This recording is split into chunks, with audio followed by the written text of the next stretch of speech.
जो ये खोज है वह सत्य की ओर से हटके असत्य की ओर लग गई। खोज वही है पर मार्ग अलग हो गया, मार्ग गलत हो गया। इस कारण से हम बार बार सारे प्रयास करके भी दुखी हैं, अशांत हैं, क्लेशित हैं। ये अंदर की बात है। बाहर से हो सकता है दिखाई दे बहुत अच्छा वैभव है, धन है, बढ़िया सब आपके पास है, पर ये अंदर का दुख है, अंदर की अशांति है। इसे आप कितना भी कहें इसको नकार नहीं सकते। ये चाह है कि हमारे हृदय से दुख हट जाए, अशांति हट जाए, हमारा हृदय शांत शीतल आनंद में हर समय बना रहे।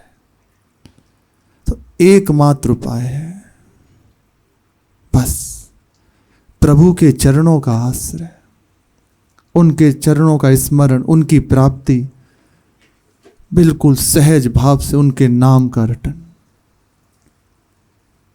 वास्तविक बात है,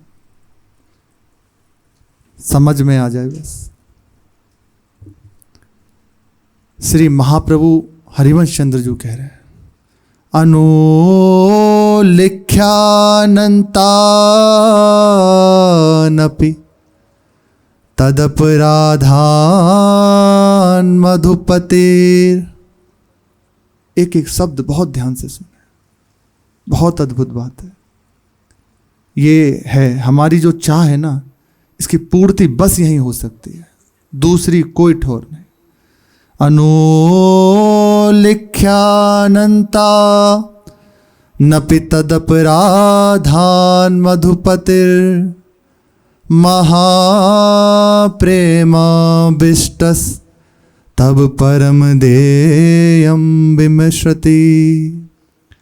तवेकं श्रीराधे गृणत इह नामामृतरसं महिम्नः कः सीमां स्पृशति तब दासेक मनसा। महिम्नः कः सीमां स्पृशति तब दासेक मनसा। श्री आचार्य चरण कह रहे हैं, जो हमारे अंदर है ना, हमारा हो, हमारी गलती पर ध्यान ना दे, क्योंकि गलती हो सकती है, निश्चित हो सकती है, पर ऐसा हो कि वो केवल प्यार करे। देखो, गलती हो जाए तो सब दंड दे सकते हैं, आपको तिरस्कार कर सकते हैं, ये सब संसार का स्वरूप है। ऐसा सबके अंदर की मति है कि यदि डांटेंगे नहीं, फटकारेंगे नहीं, यदि इसके ऊपर शासन नहीं करेंगे तो इसकी वृत्ति बढ़ जाएगी। ये अंदर की मान्यता है कि यदि क्रोध नहीं करेंगे या यदि इसको प्रताड़ित नहीं करेंगे तो ये और बढ़ जाएगा ना। संतों की भाषा ये नहीं होती। जल में भिक्षु बह रहा था, संत ने देखी कि ये बस बहे जा रहा है, यदि ज़्यादा देर रहा तो प्राण छूट जाएंगे। अब उसका स्वभाव अपना और उनका स्वभाव उतर गए। जैसे ही हाथ में लेते बार बार वे डंक मार देता, बार बार लेते उसको निकालने के लिए, और वे डंक मार देता, फिर गिर जाता। पर उन्होंने भी ठान ली कि इसको निकालेंगे, भले हमारे प्राण छूट जाए। निकाल दिया बाहर। तो किसी ने पूछा उनसे कि महाराज ऐसा कष्ट क्यों सह रहे हैं? अरे मरने दो, आपको बार बार डंक मार रहा है, आप तो उसे बचाने का प्रयास कर रहे हैं। बोले इतना ही अंतर है, वो उसका स्वभाव है, वह अपने स्वभाव को नहीं छोड़ सकता, तो मैं अपने स्वभाव को कैसे छोड़ सकता हूँ? यदि डंक मारा तो और गुस्से में आके पानी में डुबो दें, तो ये होना चाहिए। लेकिन संसार का यही स्वरूप है। थोड़ी चूक हुई तो पहले तो दिखाई देगा कि हमारा बहुत वो कर रहे हैं, हित कर रहे हैं, पर जहाँ उसकी दिखाई दिया कि ये थोड़ा सा भी अब, तो ऐसा ही करेगा, आपको लेके जल में डुबोने का करे, अर्थात और आपके ऊपर विघ्न बाधाओं को डाल देगा। एक तो पहले ही स्वभाव बस हम गिरे हुए, ऊपर से ऐसा है सामने से। तो इस बात से निकलने का एक बात है कि कोई ऐसा हो जो मेरे से गलती हो, वास्तविक मानना घोर से घोर अपराध करने वाले के अंदर ये रहता है, उसे अंदर पश्चाताप ये होता है मैं गलत हूं, पर कोई तो मुझे सपोर्ट करने वाला हो, कोई तो मेरे पीठ पर हाथ रख के कहे चिंता मत कर, मैं संभल नहीं पा रहा, पर कोई तो मुझे मिल जाए। ऐसा ये अंदर की मांग है। कितना भी बड़ा हो विपरीत आचरण करने वाला, उसके अंदर ये है। अच्छा, प्रभु के ही तो जन है, पर स्वभाव बस कर्म बस ऐसी स्थिति हो गई, पर अंदर ये है। तो कोई हमें चाहिए जो हमारी कैसी भी गलती को देखे ना, तो बस प्रभु है। अनुलिख्यानंता नपि तदप राधान मधुपते। श्री महाप्रभु कह रहे हैं श्री जी से, हे स्वामिनी जू, श्री श्याम सुंदर आपके महाप्रेम के आवेश में, श्री जी से कह रहे हैं महाप्रभु, भर के आपके महाप्रेमावेश में भरकर श्री लाल जी इस लोक में केवल आपके नाम का जिसने आश्रय ले लिया है, केवल राधा राधा कहता है और गलती कर रहा है, इससे बड़ी कोई बात नहीं हो सकती। अभी भी विश्वास ना हो तो कह रहे वर्तमान में यदि कर रहा है, पर कृपा से उसके हृदय में राधा नाम आ गया, मैं छोड़ तो सकता नहीं अपराध पाप गलतियों को, संभल तो सकता नहीं, तो ये नाम को क्यों छोड़ो। बस वो कह रहे हैं कि नाम रूपी अमृत रस को पान करता है, राधा नाम अमृत है। आप ऐसे ही ले रहे हो ना, वो अपना काम कर रहा है, जैसे एक अमृत का कुंड हो, आप बिल्कुल उसमें ना जाओ। श्री परमहंस जी महाराज कहते हैं, ठाकुर रामकृष्ण परमहंस जी, कि अमृत के कुंड में आपको धक्का दे दिया जाए, आप ना जाना चाहो तो क्या होगा, अमर हो जाओगे। आप श्रद्धापूर्वक उसको आचमन करो, क्या होगा, वो अपना कार्य करेगा करेगा। वह तो एक प्राकृत अमृत है। फिर श्री जी का नाम, इसकी महिमा, इसकी समानता कैसे की जा सकती है।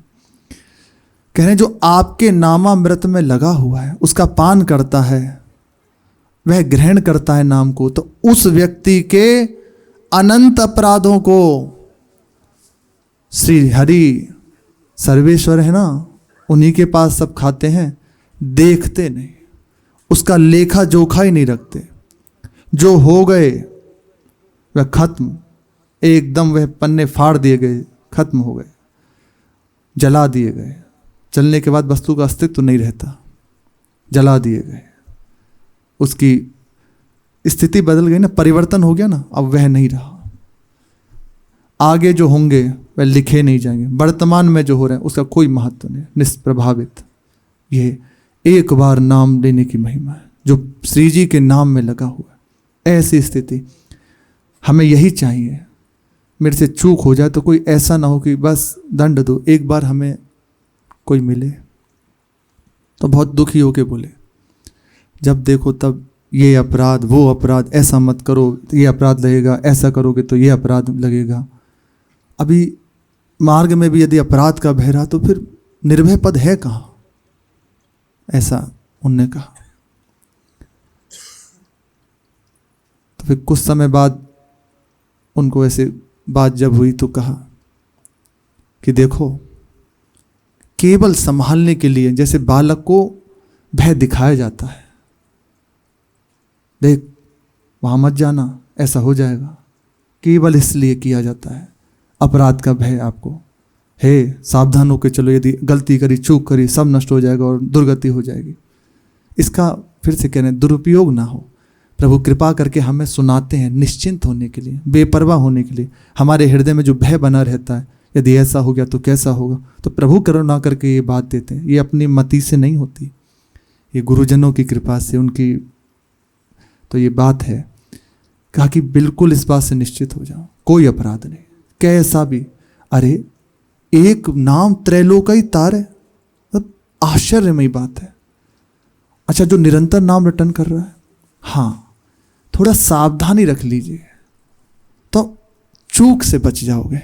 अब ये जो कही जाती है ना कि ऐसा मत कीजिए, अपराध मत करो, नहीं तो गिर जाओगे, चूक हो जाएगी, आपसे मार्ग से छूट जाओगे, इसलिए कही जाती है कि बहुत जल्दी तुम जिस दुख समुद्र में फंसे हो उससे निकल के महामहिमा में जो प्रभु हैं, नित्य सुख जिनके चरणों में है, नित्य आनंद जहाँ है, वहाँ पहुँचो, इसलिए कहा जाता है।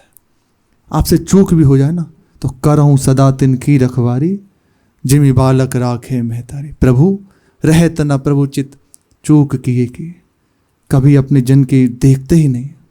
यदि किसी से गलती हो जाए ना तो यही सोचते हैं मेरी गलती हो गई, मैं असावधान रहा, यदि मैं सावधान होता तो इससे गलती कैसे हो सकती, ये तो मेरे आश्रित हो गया ना, अब इससे चूक कैसे हो गई, अपनी गलती मानते हैं। बलिहारी, अद्भुत महिमा है। इसीलिए श्री भाई जी महाराज रो के कह रहे थे, और भगवान शिव कह रहे हैं, उमा राम स्वभाव जेहि जाना, ताहि भजन तजि भाव ना आना। जिसने प्रभु के स्वभाव को जान लिया ना, यही, और ये होता तभी है जैसे जैसे आप बढ़ते चले गए तो दिखने लगता है। केवल ऐसा नहीं कि सुन लिया और कोरी कल्पना में ना, अनुभव में आने लगता है। जो बात सुनी है वो अंदर से आने लगे, हाँ प्रभु ऐसे हैं, मेरे ऊपर बहुत कृपा है, ये अंदर से आने लगता है। निश्चित जरूरत है, तो हमारे हृदय की मांग है कोई ऐसा हो जो कभी हमसे रूठे ना, हमारी गलतियों को देखे ना, हमें प्यार करे। प्यार से किसी को भी संभाला जा सकता है। देखो, हिंसक पशुओं को प्रेम से अधीन कर लिया गया। महाप्रभु चैतन्य देव जब जा रहे हैं रास्ते में झारखंड के जंगलों में, वहाँ सिंहों को, बड़े बड़े हिंसक पशुओं को, भालुओं को ऐसे बैठे हैं, सब नृत्य कर रहे हैं।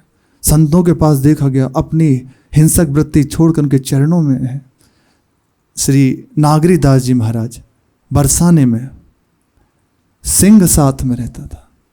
जैसे एक बहुत वफादार सेवक हो ना अपना, ऐसे एक बार श्री नागरी दास जी महाराज संतजन पधारे, तो उनके लिए भिक्षा करने के लिए बरसाने में अंदर गए, गांव में पधारे, तो पीछे पीछे सिंह आ रहा, जैसे एक पालतू कोई हो ऐसे। तो जैसे गांव में प्रवेश किया तो जंगल में वो छिप गया अपनी ओर, अंदर नहीं गया, आगे बढ़ा। जैसे श्री नागरीदास जी महाराज पधारे वहाँ से भिक्षा लेकर, तो सामने आके ऐसे खड़ा हो गया। उससे हृदय में सहन नहीं हो रहा कि मेरे स्वामी ये मेरे होते हुए बोझा ढोए। तो उन्होंने कहा कि नहीं, तुम रहने दो, ये तो मेरा सौभाग्य है, तुम हट जाओ मार्ग से। पर बार बार उनके चरणों में से मस्तक रखता, नहीं नहीं, बाहर से अपनी भाषा में बोल तो नहीं रहा, पर वह बार बार यही इशारा कर रहा था, आप मेरे होते हुए आपको कष्ट। फिर समझ गए, तो ऐसे सारा सामान उसकी कमर पे लग दिया और संग संग ऊपर तक मोरकुटी पे लेके आए। मोरकुटी पे विराजते थे। फिर संतों की सेवा करे, एक साथ देखा गया संतों का प्रभाव। गाय सिंह एक ही साथ एक ही घाट पे, क्या हो गया, दुलार प्रेम का प्रभाव उनके हृदय से बह रहा है। तो हमें ये चाहिए, हमसे प्रेम करे। संत ऐसे ही होते हैं, गुरुजन ऐसे ही होते हैं। वह जो डांटते हैं, फटकारते हैं, केवल इसलिए कि तुम संभल के अच्छे महात्मा बन जाओ, अच्छे उपासक बन जाओ, प्रभु को प्राप्त करो।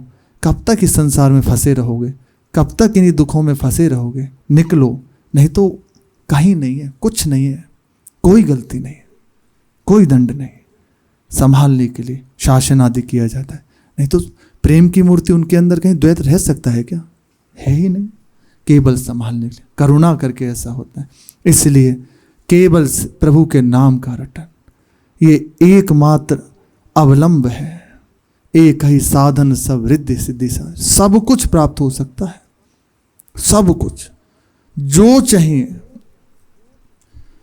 श्री नारायण दास परमहंस जी का प्रसंग चल रहा है, मीरा जी के प्रसंग में वह पूछते हैं भोजराज जी महाराज कि मेरे लिए कोई सहज सरल उपाय।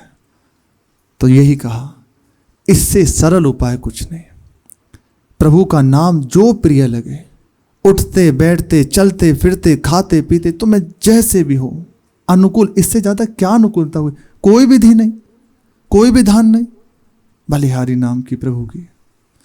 कोई विधान नहीं, हम जैसे चाहे वैसे। अवहेलना से रटो तो मंगल कर देगा।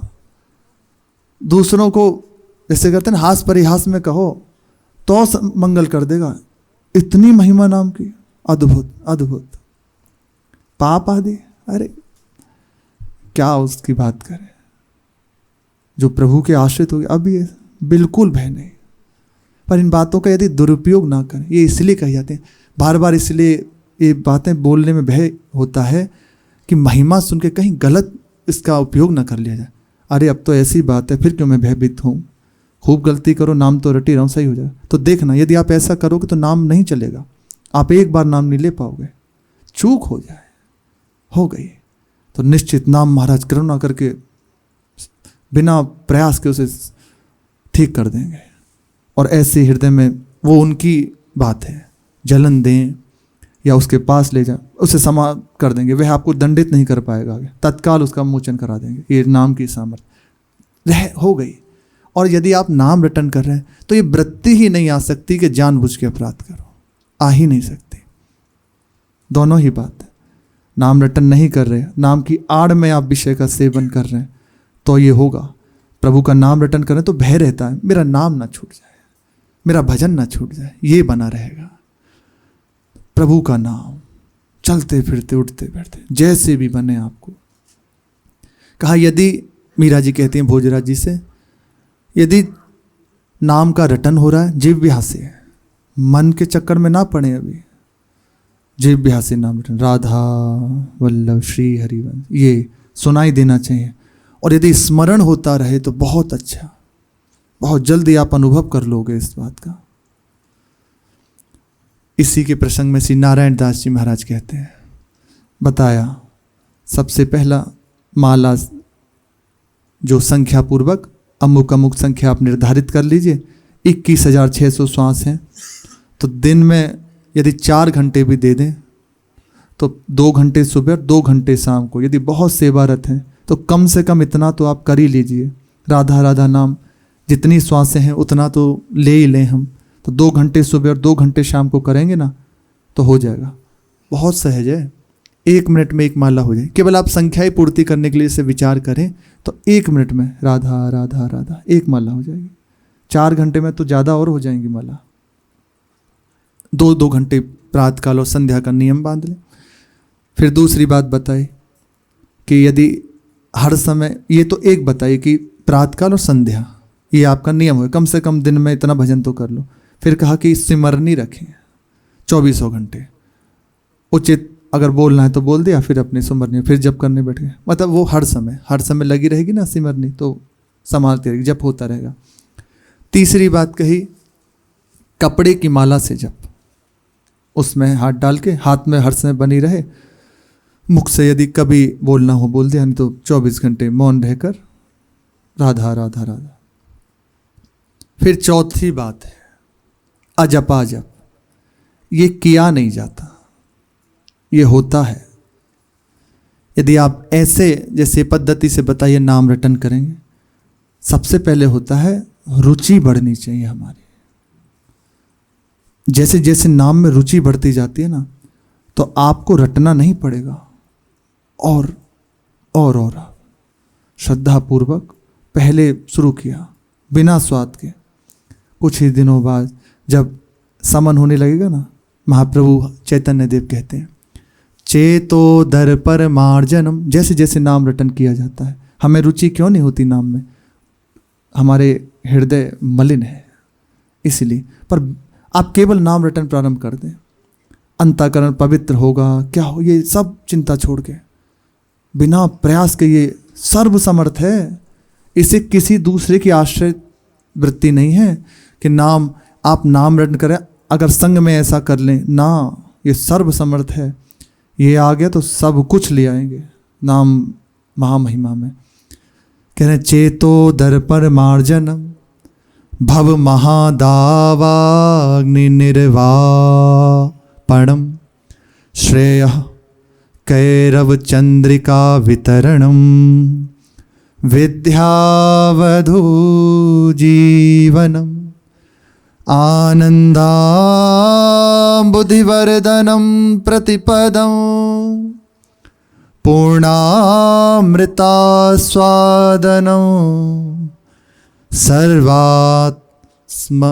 सर्वास्पनं परं विजयते श्रीकृष्ण संकीर्तनं विजयते श्री कृष्ण संकीर्तनम। प्रभु के नाम कीर्तन की जय हो, पहली बात। विजयते श्री कृष्ण संकीर्तनम, जय हो। सारे शास्त्र नाम की जय घोष करते हैं, इससे समर्थ कुछ नहीं। सबसे पहली बात की श्री नाम संकीर्तन की, श्री कृष्ण नाम संकीर्तन की जय हो, विजय हो। जो बरसों से हृदय में संचित मल है, गंदगी है, विकार है, अंतःकरण बिल्कुल मलिन हो चुका है, हृदय में है ना,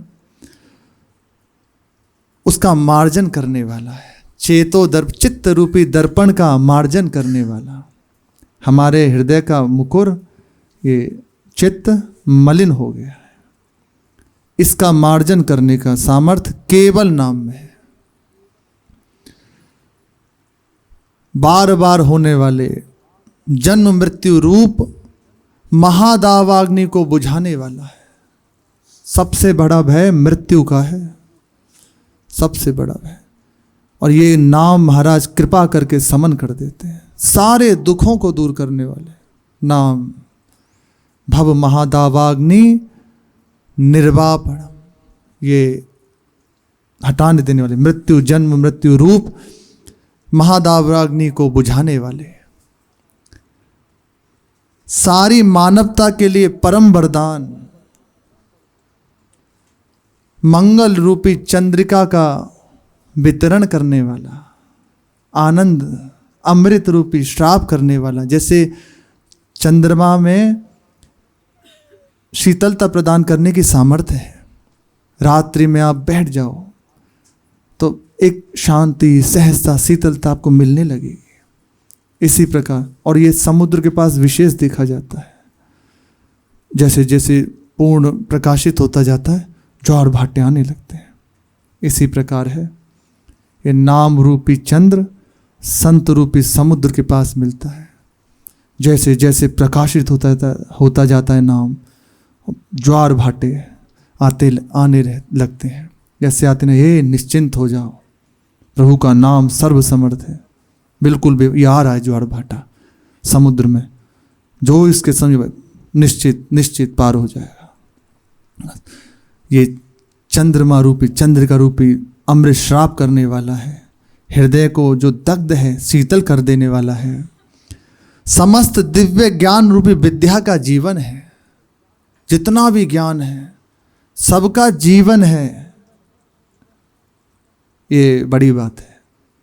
ज्ञान है, वह कह रहे हैं ज्ञान का जीवन है। समस्त दिव्य ज्ञान रूपी विद्या का जीवन है। यह दिव्य आनंद के सागर की वृद्धि करने वाला है प्रभु का नाम।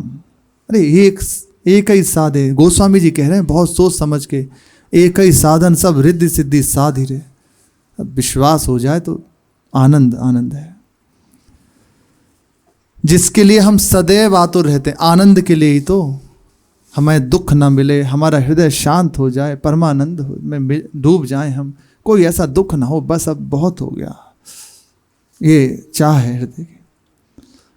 जिस आनंद के लिए सदैव आतुर रहते हैं वह इससे प्राप्त हो जाएगा, नाम से। उस अमृत का पूर्ण रूप से आस्वादन करने में हमें समर्थ बनाता है भगवान का नाम। प्रभु के चरणों के अमृत का पान करने में समर्थ बनाता है प्रभु का नाम। सीधे प्रभु को जानना मुश्किल है। देख ही रूप नाम आधीना, रूप ज्ञान नहीं नाम विहीना। सामने प्रभु हैं पर आस्वादन नहीं कर सकते उनका। उद्धव जी भी तो रहते थे पास में, पर गोपीजन वही कर रहे हैं। एकांत में बैठ के प्रभु की लीलाओं का चिंतन, उनके नाम का रटन। वह कहती हैं उद्धव जी, हमारी ये त्वचा है ना, जब ये इसको निकाल के इसका ढोल बनाना, ये वचन है, और जब उसको बजाओगे तो श्री कृष्ण निकलेगा ढोल में से। कोई और ताल नहीं निकलेगी, कोई और आवाज़ नहीं निकलेगी, उस ढोल की आवाज़ श्री कृष्ण रूप होगी, उसमें प्रभु का गुणानुवाद प्रकट होगा। ये है आस्वादन कर रहे हैं प्रेमियों के संग से, ये पूर्ण आस्वादन करने में समर्थ बनाता है प्रभु का नाम। बस नाम का रटन, हृदय की सारे अशुभ संस्कार मिटाकर इधर बिना प्रयास के प्रभु में लगा सकता है। चौथा साधन बताया अजपा जप, कंठ से, हृदय से और नाभि से। 3 सबसे पहला होता है, ये 3 स्थिति हैं। प्रथम वाणी से, जैसे इसके बाद क्योंकि अजपा में जा रहे हैं ना, तो कंठ से प्रारंभ किया, पर प्रारंभ आपको यहाँ से करना पड़ेगा, जिह्वा के द्वारा उच्चारण से करना पड़ेगा। 1 वर्ष जिह्वा से, 2 वर्ष कंठ से, 2 वर्ष हृदय से और 7 वर्ष नाभि से। इस प्रकार 12 वर्ष तक जप करने से मनुष्य मोक्ष स्वरूप हो जाता है, साक्षात्कार उससे होता है प्रभु का। या जहाँ भी जैसे जो ज्ञान में है उनको अपने स्वरूप का, वहाँ भी नाम का, पूज्य महाराज जी ने बताया, नाम ही है। जागृत अवस्था में भगवान सम्मुख आकर दर्शन देते हैं और सिद्धियां पैरों में लौटती फिरती हैं। अब अजपा जप में कौन कौन सी सावधानियां हैं, ये बहुत आवश्यक है। भोजन एक समय और थोड़ा, यदि ऐसे जैसे बता रहे ना किया जाए तो निश्चित हमें सफलता प्राप्त हो जाएगी। भोजन एक समय थोड़ा, ये बहुत आवश्यक। नींद थोड़ी, एकांतवास, तकिया गद्दा छोड़ देना चाहिए, चौथी बात। 5वीं मौन 24 घंटे का। और छठी बात, ये जो भजन रूपी खजाना इकट्ठा हो रहा है ना, उसे तिजोरी में रखना है। तो क्रम से इसकी व्याख्या है, भोजन सात्विक होना चाहिए, रजोगुणी नहीं, तमोगुणी नहीं। सात्विक भोजन में चावल है, दही है, खटाई है, तेल है, ज़्यादा मिर्च है, मसाला है, मूंगफली, गोभी, जितने भी वायु उत्पन्न करने वाले पदार्थ हैं, ये सेवन ना करें सात्विक भोजन के लिए। मूंग की दाल, ये है, देखो भजन अगर करना है तो, यदि बढ़ना है तो आगे ये बता रहे हैं। मूंग की दाल, रोटी, आलू का साग या इसी तरह की कोई हल्की वस्तु बहुत उत्तम है, सबसे उत्तम यही है। एक ही समय भोजन करना है, यदि ऐसा भी पा रहे हो तो। दाल में घी आदि डाल सकते हैं, श्री परमहंस जी महाराज कह रहे हैं। और रात्रि में ज़्यादा पाने की आवश्यकता नहीं, दिन में पा लिया एक बार उचित, और रात्रि के समय आधा सेर दूध पी लें, और देखो आपका सतोगुण बढ़ने लगेगा। दूध पीना रात्रि में काफ़ी है, ज़्यादा कुछ लेने की आवश्यकता नहीं, प्राण पोषण करने हैं। मीठा और नमक बहुत थोड़ा खाना चाहिए, मीठा रजोगुण पैदा करता है, नमक से भी, तो इसलिए ज़्यादा ना, बहुत थोड़ा थोड़ा बस। यदि जौ की रोटी मिले तो बहुत गुणदायक है, पर यदि नहीं है तो सहज में जो प्राप्त हो रहा है उचित आप पालें। नींद कम, दूसरी बात बताइए, नींद कम होनी चाहिए आपकी।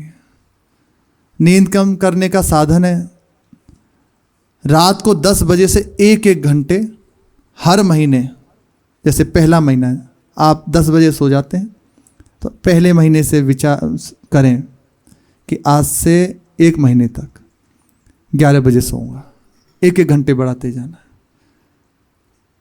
11 बजे तक 1 महीने जागे, दूसरे महीने 12 बजे तक, तीसरे महीने 1 बजे तक, एक एक घंटे बढ़ाना ना, एक संग छोड़ देंगे तो परेशानी हो जाएगी। चौथे महीने 2 बजे तक, इसी तरह रात के 4 बजे तक जागने का अभ्यास कर लें। बहुत अच्छा भजन का समय है, ज़्यादा ये चैं पैं नहीं होती, शांत सहज वातावरण होता है, ब्रह्म वेला का हो ही जाती। बहुत अच्छा मंत्र जप होता है, जो करते हैं उन्हें पता है।